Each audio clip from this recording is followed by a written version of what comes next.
तो कहीं ना कहीं ये त्रिवेणी से जो घटना हुई थी त्रिवेणी पे, जी जी उसके बाद तो जैमर लगा दिया गया था। जैमर लगा दिया गया था। जैमर लगाने के बाद जो है वहाँ के लोग जो बचे बचाए हुए थे वही लोग इसी रूप में आ गए और बौखलाए हुए मतलब थे। लाइन एक ही था। हाँ, बौखलाए हुए थे एकदम, बौखला करके इसी जो गया था जिस लाइन से उसी लाइन पे तो आएगा। जी जी उनको लगा कि ऐसे निकल लो, जो जहाँ से पाया वहीं से निकलने की कोशिश कर रही है और हमें लोग के लाइन में ही आ गया। वहीं पे जो है उन लोग के ये नाशनान हुआ या ना हो, भागो घर, स्थिति बहुत खराब बन गई है। बस उसी भागने के चक्कर में भी मौनी अमावस्या के महापर्व में सम्मिलित होने के लिए हम लोग यहाँ से 9 लोगों का ग्रुप बड़ी खुशी और बड़े ही उत्सुकता के साथ हम लोग वहाँ स्नान करने के लिए घर से निकले हुए तो थे। 9 लोगों में कितने पुरुष कितनी महिलाएं थी? 9 लोगों में 3 पुरुष थे जी। और 6 महिलाएं थी। और इतनी खुशी थी जाते वक्त कि 10 किलोमीटर 12 किलोमीटर पैदल चलना होगा, तो सब लोग चल देंगे। आपस में हंसी मजाक भी हो रहा था कि आप नहीं चल पाएंगी, आप नहीं चल पाएंगी, लेकिन ऐसी कोई बात नहीं थी। सब बड़े प्रसन्न थे अब वो और जुनून था कि हम संगम में स्नान मेंटली करेंगे। प्रिपेयर थे कि हमको 10-12 किलोमीटर पैदल चलना पड़ेगा। उसकी कोई दिक्कत नहीं हुई, हम लोग चलेंगे। वहाँ पहुँचने के बाद हम लोग एक जगह रात को विश्राम किए और करीब 2 बजे के आसपास अगले दिन मौनी अमावस्या के दिन 29 तारीख को 2 बजे हम लोग निकल गए, स्नान करने के लिए निकल गए। सेक्टर 19 में हम लोग ठहरे हुए थे। हम लोग सेक्टर 21 में जब पहुँचे उस समय टाइमिंग हो रहा था करीब 4:15 यही टाइम रहा होगा, 4-4:15 जी वही समय रहा होगा। एग्जैक्ट तो नहीं मैं बता सकता हूँ, बट वही टाइम रहा होगा। अचानक हम लोगों के सामने जो हमारे राइट साइड से जो स्नान करके लौट रहे थे, उन लोगों की जो गैदरिंग थी वो हम लोगों की रो में आ गई। जिधर से हम लोग जा रहे थे, इधर से लोग भगदड़ मचाते हुए इसमें घुस गए। और इस समय हम लोग बिल्कुल नहीं तैयार थे कि इस तरह की कोई अप्रत्याशित घटना हम लोगों के सामने हो सकती है। और आप समझ लीजिए कि वहाँ का दृश्य, उस समय का दृश्य, सिर्फ जो लोग वहाँ उपस्थित थे वो किसी भी तरीके से अपने शब्दों के द्वारा नहीं बयान कर सकते हैं। सिर्फ वहाँ का जो मंजर था, जो डर था, एक दूसरे को काटते हुए, भागते हुए, लोग अपनी जान बचाते हुए कैसे बिलख रहे थे, भाग रहे थे, उसको सिर्फ हम लोग अपनी स्मृतियों में ही रख पा रहे हैं, समझ पा रहे हैं। हमारे पास ऐसा कोई शब्द ही नहीं है कि उसके माध्यम से मैं व्यक्त कर सकूं। फिलहाल योगी जी की जो व्यवस्था थी, जो उन्होंने वर्क किया, उस पर हम लोग पूरी तरीके से ये मान के चल रहे थे कि बहुत ही बड़ा महापर्व है। विश्व के लोग यहाँ पे आएंगे, करोड़ों जनता वहाँ पे जुटेगी और शासन और प्रशासन स्तर पर आज 2 साल 3 साल से ये उस विशेष दिन की तैयारी की जा रही है। तो इस प्रकार की कोई अप्रत्याशित घटना होगी ही नहीं, ये हम लोगों के दिमाग में था। तो हम लोग अचानक इस तरह की, आप समझ लीजिए कि उस समय जैसे हम लोग स्वयं काल से लड़ रहे हों। आप यह समझ लीजिए कि जैसे हिरन और शेर में लड़ाई हो और हिरन कैसे भागेगा, कैसे अपनी जान बचाएगा, वो पोजीशन वहाँ पे थी। फिलहाल हम सभी लोग 9 लोगों का जो ग्रुप था, एक दूसरे को एक शाल और रस्सी मफरल के द्वारा एक दूसरे को पकड़ के चल रहे थे कि कोई इसको छोड़ेगा नहीं, जिससे सब लोग एक ही जगह पे रहेंगे। लेकिन जब ये भगदड़ मची तो हम लोग एकदम ताश के पत्तों की तरह तितर बितर हो गए। किसी का पता ही नहीं कौन कहाँ है, कौन कहाँ है, कौन कहाँ है। अच्छा, उस भगदड़ में मतलब उस भगदड़ में कोई एक साथ नहीं हुआ था। 2-4 लोग का ग्रुप अलग हो गया, 2-4 लोगों का ग्रुप अलग हो गया। हम लोग अलग हो गए, ये लोग अलग हो गए। उसके बाद करीब 5-6 घंटे के बाद आप समझ लीजिए हम लोगों की दोबारा मुलाकात हुई। मोबाइल फ़ोन सबके पास था, बट बात करना पॉसिबल नहीं था। फ़ोन रिंग आती थी, रिसीव करने पर कोई आवाज़ नहीं आती थी। एक तरह समझ लीजिए 6-7 घंटे हम लोग बदहवास एकदम पागल की तरह टहल रहे थे कि हे प्रभु ये क्या हो गया, क्या सभी लोग इस भगदड़ में कुचल गए, कौन जीवित है कौन मरा हुआ है। अब आप कल्पना कर सकते हैं कि हमारी पोजीशन उस समय क्या रही होगी। मतलब जहाँ से आप उतरे बस से या जिस साधन से गए वहाँ से लगभग 10 किलोमीटर आप पैदल चले। जरूर जरूर उसके जरूर। बाद फिर आराम करने के लिए रुके। आराम करने के लिए हम लोग रुके। फिर जब निकले तब हाँ, समस्या आई। मैं मॉर्निंग में 2 बजे हम लोग फिर निकलना स्टार्ट किए और ये करीब 4 और 4:30 बजे के बीच मतलब की 2 घटना घंटे है। आप लाइन में लगे थे। जरूर उसके जरूर, बाद जरूर, ऐसा हुआ। और अव्यवस्था हमको यहाँ पे नजर आई, जैसे एक तरफ से रेला जा रहा है नहाने के लिए, एक तरफ से लोग नहा के आ रहे हैं। क्या जो वहाँ पे गया होगा, कितने लोग ऐसे होंगे जो फर्स्ट टाइम वहाँ पे गए होंगे प्रयागराज में। जी, जी, जी। उनको प्रयागराज की भौगोलिक स्थिति के बारे में नहीं पता है, रास्तों के बारे में नहीं पता है, कौन सा रास्ता आपका गंगा घाट पे जा रहा है, कौन संगम क्षेत्र में जा रहा है, कौन किसी अन्य घाट पे जा रहा है, किसी को नहीं मालूम है। तो आपको उस तरह की व्यवस्था करनी चाहिए थी कि आप टीवी और समाचार में तो आप बता रहे हैं कि इतने हजार पीएससी के जवान तैनात किए गए हैं, इतने हजार रैपिड एक्शन फोर्स के जवान बुलाए गए हैं, इतने राज्यों की पुलिस को बुला लिया गया है। तो किस लिए? हम लोग तो यही समझ रहे हैं कि चप्पे चप्पे पे इनकी नज़र होगी, हम लोग जहाँ फंसेंगे वो बताएंगे कि नहीं सर आप इधर से जाइए, आप लोग उधर से जाइए, इधर मत जाइए, यहाँ खतरा है, आप यहाँ स्नान करिए। लेकिन आप विश्वास करिए कि वहाँ कोई भी नहीं था बताने वाला कि आप इधर मत जाइए, आप यहाँ से मुड़ के वहाँ चले जाइए, स्नान कर लीजिए। ऐसी कोई व्यवस्था नहीं थी।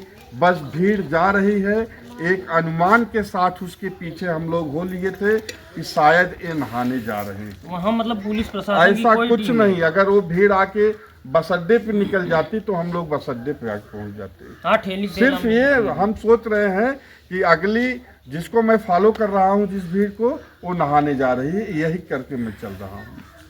तो ये व्यवस्था थी। और सबसे बड़ी चीज़ ये मैं नहीं समझ पा रहा हूँ कि जो इनके वीआईपी पर्सन्स होते हैं, चाहे वो साधु संत हों, चाहे अखाड़े के लोग हों, चाहे इनके ऑफिसर वर्ग के हों, क्या इनके वीआईपी पास के साथ साथ ये भी अथॉरिटी इनको दे दी जाती है कि आप तीर्थयात्रियों को, श्रद्धालुओं को या आम जनता को कुचलते हुए, दबाते हुए, उनकी जान लेते हुए जा सकते हैं? ऐसा है कि नहीं है? आप बताइए, क्या उनको अथॉरिटी दी जाती है? हमारे ख्याल से तो ऐसा नहीं होगा। हाँ, उनको लिए अलग व्यवस्था बनाई हाँ, जाना उनके चाहिए। लिए एक आप अलग ट्रैक बना दीजिए, उनके लिए आप अलग घाट की व्यवस्था बना दीजिए। हमको कोई एतराज नहीं है। लेकिन जहाँ करोड़ों की भीड़, लाखों की भीड़ जिस रोड में चल रही है, जहाँ सरसों फेंकने की जगह नहीं है, अचानक ये लोग 15-20 चेले चपाटे के साथ, रथ के साथ, नगाड़ा ढोल बजाते हुए, डीजे चलाते हुए और तलवार भांजते हुए, त्रिशूल लहराते हुए ये चल रहे हैं। तो इनको देखकर ही एक दहशत हो जाती थी, भय उत्पन्न हो जाता था। और हम समझते हैं कि भगदड़ होने का मेन यही लोग कारण है कि जो भीड़ आपकी 20 मीटर के दायरे में चल रही है और 20 मीटर के दायरे में जो भीड़ चल रही, वहाँ सरसों फेंकने की जगह नहीं है। अचानक ये लोग प्रवेश होते थे तो उसी भीड़ को आप 5 मीटर में कैसे कंट्रोल कर सकते हैं? अब पूरा एक जो हाँ, समेट उसको लिया कितना गया। आप समेटेंगे? जी जी। तो आप जब समेटने मतलब आपने वर्क सिर्फ कागज पे किया है और जमीनी स्तर पे आपने काम नहीं किया अच्छा, है। जहाँ वो लोग एंट्री किए थे, क्या वहाँ भी पुलिस प्रशासन नहीं थी? पुलिस प्रशासन उन लोग साथ 2-1 रहे होंगे, लेकिन वो उनकी सुरक्षा में थे, न कि जनता की सुरक्षा में थे। जी जी, मतलब जनता की सुरक्षा में जनता पुलिस की प्रशासन सुरक्षा कहीं में नहीं या दिखी। जनता की मदद करने के लिए कोई भी प्रशासन की तरफ से कोई भी नहीं मिला। हम लोग टहलते रहे, पागलों की तरह टहलते रहे। वहीं की बात नहीं मैं आपको बता रहा हूँ, ये जो बता रहे हैं कि इतने रोडवेज की बसें लगी हुई हैं, इतने स्टेशंस बनाए गए हैं, और रोडवेज कंडक्टर तक भी नहीं बताने को तैयार था कि ये बस कहाँ जाएगी। हम लोग वहाँ जाके आप समझ लीजिए कि जैसे आ बैल मुझे मार वाली पोजीशन थी जी कि जी जानबूझ के अपनी जान हम लोग वहाँ पे ले जाके फंसा दिए थे, सिर्फ इनके विश्वास के ऊपर, इनकी व्यवस्था के ऊपर। ये 144 साल के बाद ये शुभ मुहूर्त बना हुआ है। वो प्रचार तो आपने ऐसा किया कि जैसे वो गंगा स्नान था ही नहीं, उसको तो आपने अमृत स्नान बना दिया। जी, जी। समुद्र मंथन के बाद जो अमृत निकला उससे स्नान करने के लिए आपने प्रचारित कर दिया, और पूरी जनता आपकी बातों में आ गई, और आपने बरगला करके जनता की भीड़ को वहाँ पे इकट्ठा कर लिया, और आपने कोई व्यवस्था ही नहीं की। तो ये तो होना ही था, इसको आप क्यों नहीं स्वीकार कर रहे हैं? आपको स्वीकार करना चाहिए कि हाँ, ये मेरी चूक है, मेरी अनभिज्ञता या असावधानी की वजह से ये घटना हुई है, और इस घटना का पूरी तरीके से सिर्फ और सिर्फ मैं जिम्मेदार हूँ, और कोई नहीं इसका कारण है। तो क्या लगता है वो जब महिला जो जिसकी मृत्यु हुई जी। तो उसकी पहचान कैसे हुई, कहाँ उसकी मुलाकात हुई? हम लोग उनसे सब लोग तो तितर बितर हो ही गए थे। आफ्टर 6 या 7 आवर के बाद हम लोग पुनः मुलाकात हुई एक दूसरे से। उनसे हम लोगों की मुलाकात नहीं हो पाई, और हम लोग अपने मन में ये सोच भी नहीं सकते थे कि उनकी डेथ हो गई होगी। हम लोग यही मान के चल रहे थे कि वो भी कहीं बिछड़ी होगी, मुलाकात होगी, अभी कहीं से फ़ोन करवाएंगी, किसी माध्यम से वो हम लोगों से संपर्क करने का प्रयास करेंगी, और हम लोग भी जितना हम लोगों से अपने स्तर से हो सकता था उतना हम लोग खोजने का प्रयास कर रहे थे। लेकिन 29 तारीख को पूरे दिन भर हमारी उनकी मुलाकात नहीं हो पाई, पूरी रात मुलाकात नहीं हो पाई, और अगले दिन हम लोगों के सब भूखे प्यासे जो कुछ हम लोग खाने पीने की सामग्री ले गए थे उसी भगदड़ में हम लोगों का वो भी झोला वगैरह जो था वो सबका गायब हो गया था। न तो कोई खाने का सामान हम लोगों के पास था, न तो कितने लोग तो समझ लीजिए पैरों में चप्पल भी नहीं था, सबका सब कुछ गायब हो गया था। तो अगले दिन हम 2 लोग थे, 3 जेंट्स थे, बट एक लोग थोड़ा सा उनकी एज ज़्यादा थी, तो 2 लोग थे। तो हमने कहा कि एक काम किया जाए, एक लोग उनके सर्च में यहाँ रुकेंगे और एक लोग इन लोगों को लेके चले जाएं, नहीं तो इसमें से सभी लोग, कोई बीपी का पेशेंट है, किसी की गैस की प्रॉब्लम है, किसी को पैर में दिक्कत है, इसमें से हमने कहा कि इसमें से लोग किसी को और मरना न समस्या हो जाए। हाँ, दवा वगैरह सबकी तो गायब हो गई झोले में। तो मैं चला आया, मैं अपने एक हमारा मित्र भाई साथ में था, उसको हमने बोला कि आप जाइए स्वरूप रानी हॉस्पिटल जाइए, वहाँ देखिए घायलों के आप देखिए, और उनकी जो डेड बॉडी रखी है वहाँ आप शिनाख्त करिए, उसके बाद आप जाइए यहाँ मेडिकल कॉलेज जाइए। यही प्लानिंग हम लोग जो सोच सकते थे, जितनी प्लानिंग बना सकते थे उतना हम लोगों ने किया, और प्लानिंग अंत में हम ही लोगों को काम आई। उनकी डेड बॉडी हमको मेडिकल कॉलेज में प्राप्त हुई। तो मतलब आप ढूंढ के वहाँ पे पहुँचे? हाँ, वहाँ पे उनकी डेड बॉडी हमको मिली, और वहाँ से डेड बॉडी उन्होंने रिसीव कराया। लेकिन सबसे बड़ी बात यह है कि वो कह रहे हैं कि ओनली 30% की डेथ हुई है इस भगदड़ में, और एक ही जगह डेथ हुई, एक ही जगह भगदड़ हुई है संगम स्थल पे, संगम स्थल पर, वो भी 1 बजे। जी जी। और मैं जो आपको बता रहा हूँ ये 4, सवा 4, साढ़े 4 बजे के आसपास की घटना है। कहाँ है? झूसी ये सेक्टर 21 की बात है आपकी, झूसी क्षेत्र में। कई जगह और भगदड़ भी हुई है, ये सिर्फ छुपा रहे हैं, ऐसा बिल्कुल नहीं है कि सिर्फ एक ही जगह भगदड़ हुई है। ये सारी चीज़ों को छुपाने का प्रयास किया जा रहा है, और ये 30 लोगों को बता रहे हैं कि 30 लोगों की मृत्यु हुई है, और उनके परिवार वालों को हम 25-25 लाख रुपए मुआवजा देने की बात इन्होंने कही है।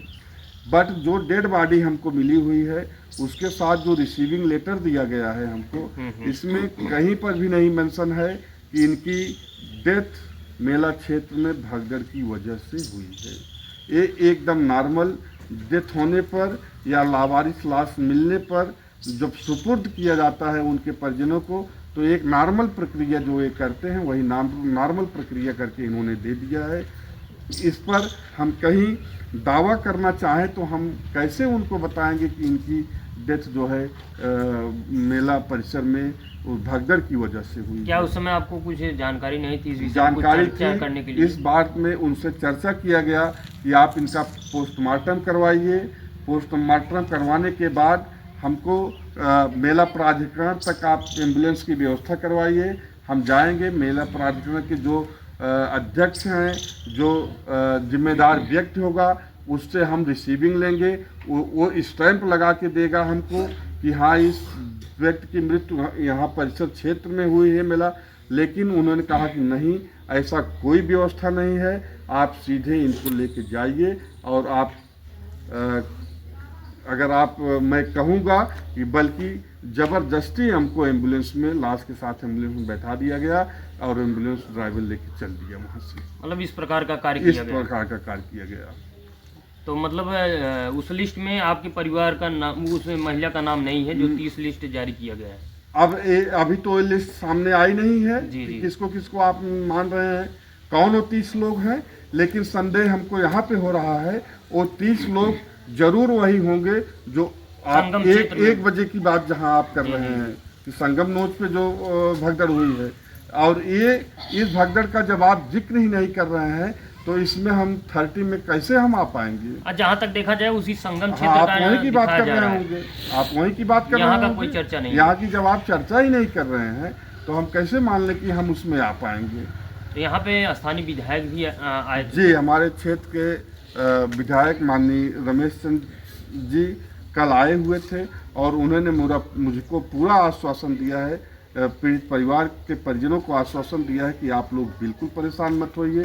शासन स्तर पर मैं आपकी बात पहुंचाऊंगा और मैं योगी जी से अब बात करूंगा कि हमारे विधानसभा के क्षेत्र में इस तरह की घटना हुई है, इस व्यक्ति की मृत्यु मेला परिसर में ही हुई है, और ज़रूर आप लोगों को मैं जो उनकी तरफ से आश्वासन दिया गया है वो राशि आप तक पहुंचाने का प्रयास करूंगा। लेखपाल कानूनगो भी आए थे क्या? कुछ लेखपाल बातचीत? कानूनगो तो अभी नहीं आए हैं। अच्छा, अभी बट नहीं आए। लेखपाल और कानूनगो जरूर आएंगे, और जब वो आएंगे तो आपको मैं बता दूं कि वो यही प्रश्न हमारे सामने खड़ा करेंगे जिसका हमें संदेह है।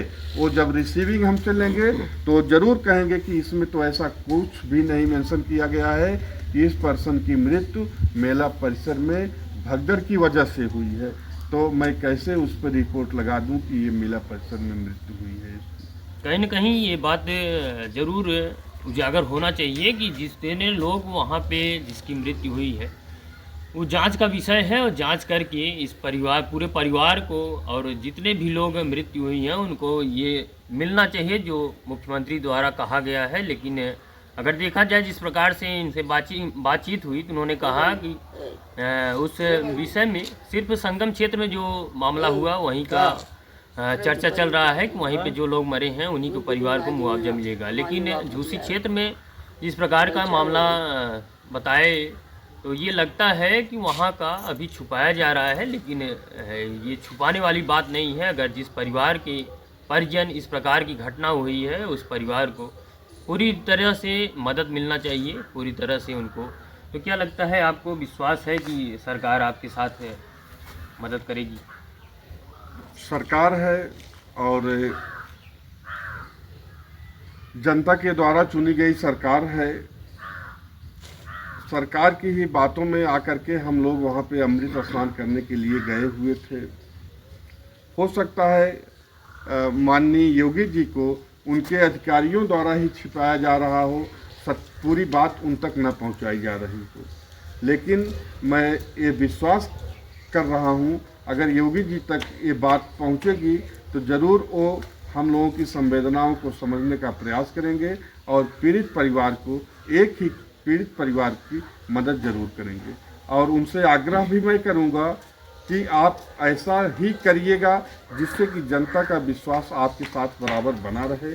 और बिल्कुल किसी भी जनता के साथ जो हो गया उसके लिए आप जनता से क्षमा भी मांगिए कि मैं पूरी परिस्थितियों को समझने में मुझसे ही कहीं चूक हुई है और उसका परिणाम आप लोगों को भुगतना पड़ रहा है।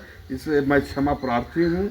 और किसी भी अब जो अन्याय, जो दंड हम लोगों को मिला है, उसके बाद आपकी तरफ से अब कोई अन्याय नहीं होना चाहिए, यही मैं उनसे उम्मीद करूंगा। कहीं न कहीं शासन स्तर पर ये जांच का विषय है कि जिलाधिकारी महोदय या फिर जो भी स्थानीय अधिकारी लोग हैं वो ये जांच का विषय है, इस पे जांच करके इस मामले को उजागर करें। आखिर संगम क्षेत्र में या वो उस पूरे क्षेत्र में जहाँ पे भी जो घटना हुई है उसका जांच करके उसकी पूरी आख्या निकालनी चाहिए कि इस मामले में इतने लोग गए हैं तो उनको उस परिजन को पूरा जो भी मुआवजा है वो मिलना चाहिए। तो ऐसे में ये माता जी भी हैं, इनसे भी थोड़ा सा बातचीत करेंगे। माता जी, क्या कुछ देखने को मिला था वहाँ पे जो आपकी जो ख़त्म हुई है, क्या लगती है? हमारी बहू लगती बहू लगती है। तो वहाँ पे मतलब भगदड़ बहुत ज़्यादा हुई। बहुत उनका देखो 24 में फोटो भी है, 24 का बहुत रिश्ता है। कितना किन किताब तो मनाई मारत लग जाओ चला भैया गया हम जाती काम से कोनो व्यवस्था तो नहीं है मतलब आपको लगता है कि सरकार इस व्यवस्था व्यवस्था में नाकाम है? कुछ नहीं की जी जी जी। अपन मारत पीटत पियावत धागा से मारत चला गए। क्या अभी बिछड़ गई थी उसमें? नहीं हम नहीं बिछड़े, लेकिन हमारों भी लगे हैं, एक दूसरे को लग गए हैं। हाँ, उस धक्का धुक्की में। हाँ, लग जी गए। जी जी। हमारे बीच एक और भी हैं, ये भी गए थे, जैसे बात करें, क्या नाम है? क्या कुछ है आपने देखा वहाँ पे? हमने देखा हमारे जा रहे थे, भीड़ हो गई। अभी आपने जो पूछा कि जब भैया बोल रहे थे कि देखिए हम वहाँ पे जब मैं मौसरी गया था जी जी। हमारे पास जो 24 लोगों का फोटो लगाया हुआ था उसमें हमने फोटो खींच लिया था। तो उसमें आपके ये देखिए कैमरा इधर लाई, देखिए ये फोटो में एक मार्किंग किया हूँ, वही है इनका फोटो। अच्छा, इसमें है? हाँ, इसमें जो मार्किंग जो 24 का फोटो लगा था जी, उसमें जी। मैं मार्किंग किया हूँ, वो फोटो है इनका इसमें। तो कहीं न कहीं ये लगता है कि अगर इसमें फोटो है तो उस परिवार को हाँ, पूरी सहायता कलर मिलेगी। वाला भी फोटो मैं खींचा था कि कलर वाला। तो क्या लगता है पूरे मामले में आपने क्या कुछ देखा, क्योंकि जिस प्रकार से ये भगदड़ हुई उसमें मुख्य कारण क्या हो सकता है?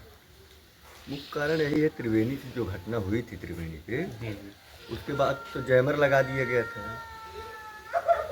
जैमर लगा दिया गया था, जैमर लगाने के बाद जो है वहाँ के लोग जो बचे बचाए हुए थे वही लोग इसी रूप में आ गए और बौखलाए हुए मतलब थे। लाइन एक ही था। हाँ, बौखलाए हुए थे एकदम, बौखला करके इसी जो गया था जिस लाइन से उसी लाइन पे तो आएगा। जी, जी। उनको लगा कि ऐसे निकल लो, जो जहाँ से पाया वहीं से निकलने की कोशिश कर रही है और हमें लोग के लाइन में ही आ गया। वहीं पे जो है उन लोग के नाशनान हुए या ना हुए, भागो घर, स्थिति बहुत खराब बन गई है।